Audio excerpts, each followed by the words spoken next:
તો આજે સવારમાં અમરોલીનો ઓર્ડર આવી ગયો હતો તો હું નીકળી ગયો ઓર્ડર દેવા માટે. ઓર્ડરમાં હતું ભાઈ સોડિયમ સાઇટ્રેટ ટ્યુબ હતી, તો એ ઓલાની ડિક્કીમાં મેં નાખી દીધી. ઓલાની ડિક્કીમાં નાખીને પહેલા તો એને સાફ કરવી પડે, તો હરકીથી સાફ કરી નાખીને હું નીકળી ગયો ભાઈ અમરોલી માલ દેવા માટે. સીધો ભાઈ તાપીનો પુલ વટીને આવી ગયો વીઆઈપી સર્કલે. ને ત્યાંથી થોડેક આગળ જ લેબ હતી, તો ત્યાં કોમ્પ્લેક્સમાં ભાઈ ત્રીજા માળે છે, તો પેલા તો લિફ્ટમાં જવાનું છે. તો લિફ્ટ નીચે આવી ગઈ જલ્દી, ને પછી લિફ્ટમાં અંદર આવી ગયો, ને પછી ત્રીજા માળે ભાઈ પૂગી ગયો ને આવી ગયો સીધો એક્ટિવ પેટ લેબોરેટરીએ. તો એમને સામાન આપી દીધો ને ભાઈ પેમેન્ટ અહીંથી મેળવું નથી, તો હું નીકળી ગયો સીધો લેબોરેટરી માટે ને પાછો આવી ગયો લેબોરેટરી. ત્યાં તો ભાઈ ઘડીક બેઠો, ત્યાં તો જમવાનું ટાણું થઈ ગયું, તો હું આવી ગયો કાનાભાઈના જમવા માટે. ભાઈ આજ તો જમવામાં જોરદાર હતું, બટેકાનું શાક ને સોળીનું શાક હતું જોરદાર. તો આરામથી ખાઈ લીધું ને પછી આવી ગયો લેબે આરામ કરવા. પછી ભાઈ મોડા સચિનના ઓર્ડર આવ્યા હતા ને, એક ઓર્ડર તો આપણે અહીં બાજુનો જ હતો, તો આ સિરીઝનું કાર્ટૂન ત્યાં ઉતારીને પેમેન્ટ લઈ લીધું. પછી નીકળી ગયો સીધો સચિન ને આવી ગયો સચિનમાં. ભાઈ અહીંના 3 ઓર્ડર હતા ને માલ દેતી વખતે કાંઈક મારું રિએક્શન આવું હતું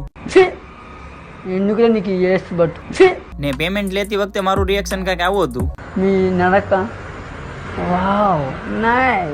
તો બધે માલ દઈને પછી હું નીકળી ગયો લેબ બાજુ. બાકી આવા ફની વ્લોગ જોવા તમને ગમતા હોય તો આપણી ચેનલ સબસ્ક્રાઇબ કરતા જજો.